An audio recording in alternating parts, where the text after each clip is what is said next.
Selamat siang kepada Bapak Tresno, saya Steve Arthur, saya dari kelas malam. Pada saat siang hari ini saya ingin membawakan presentasi mengenai excellent service.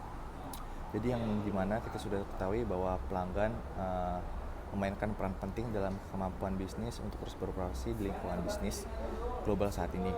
Di luar apa yang diharapkan pelanggan, bisnis harus menawarkan lebih banyak kepada klien mereka.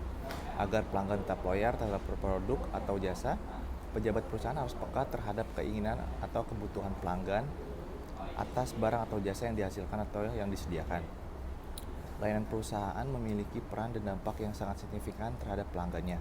Meskipun demikian, banyak bisnis memprioritaskan produk daripada layanan sebagai langkah selanjutnya dalam menyediakan desain. Perhatian utama dalam bisnis tidak hanya harus bersaing dengan saingan mereka, tapi juga mengantisipasi dan memenuhi kebutuhan pelanggan mereka yang terus berkembang. Oleh karena itu, kualitas pelayanan harus terus ditingkatkan. Selanjutnya ada rumusan masalah. Pertama, apa yang dimaksud dengan excellent service? Kedua, bagaimana kualitas layanan yang baik? Ketiga, apa saja hal yang perlu diperhatikan untuk excellent service? Tujuannya yang pertama adalah mengetahui dan mengerti excellent service. Yang kedua adalah mengetahui dan mengerti kualitas layanan terbaik. Yang ketiga adalah mengetahui dan mengerti hal yang perlu diperhatikan untuk excellent service. Lanjut ke pembahasan.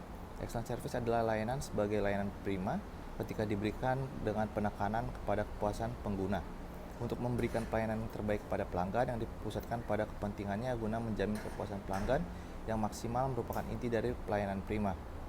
Kata excellent service dan service berasal dari bahasa Inggris. Pelayanan yang sempurna adalah salah satu nilai jual terpenting bagi industri jasa.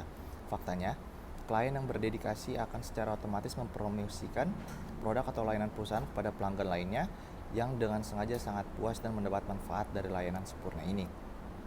Lanjut ada kualitas layanan yang baik.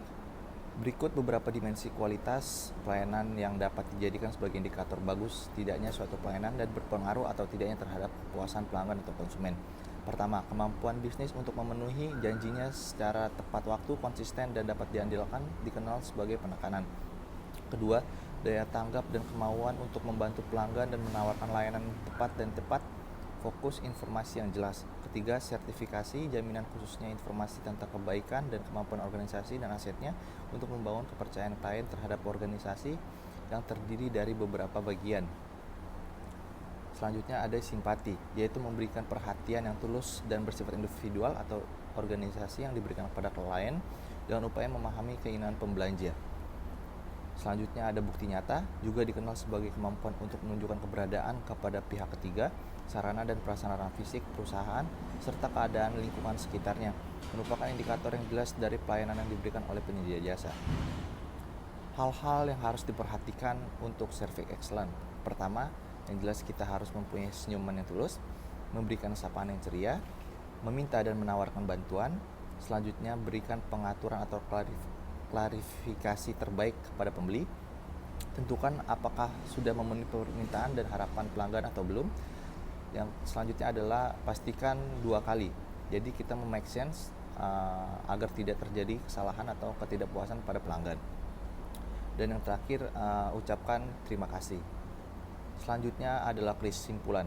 Kesimpulannya adalah organisasi harus memiliki pilihan untuk memberikan jawaban yang tulus untuk kebutuhan klien. Pelanggan mungkin tidak selalu menunjukkan apa yang mereka butuhkan. Jika sebuah perusahaan tidak dapat meningkatkan kualitas layanannya, maka akan semakin banyak pelanggan yang ditinggalkan karena ketegangan antara harapan dan kenyataan tidak tumbuh. Apabila perusahaan mampu memenuhi harapan pelanggan, maka pelanggan akan puas dan memiliki tingkat loyalitas yang tinggi terhadap produk dibandingkan dengan pelanggan yang tidak puas. Saran, setiap perusahaan harus memiliki excellent service. Hal ini dapat membuat pelanggan bertahan untuk tetap menjadi konsumen yang loyal terhadap perusahaan tersebut. Baik, sekian presentasi dari saya yang bisa saya buat. Apabila masih ada kekurangan atau salah kata, mohon dimaafkan. Terima kasih.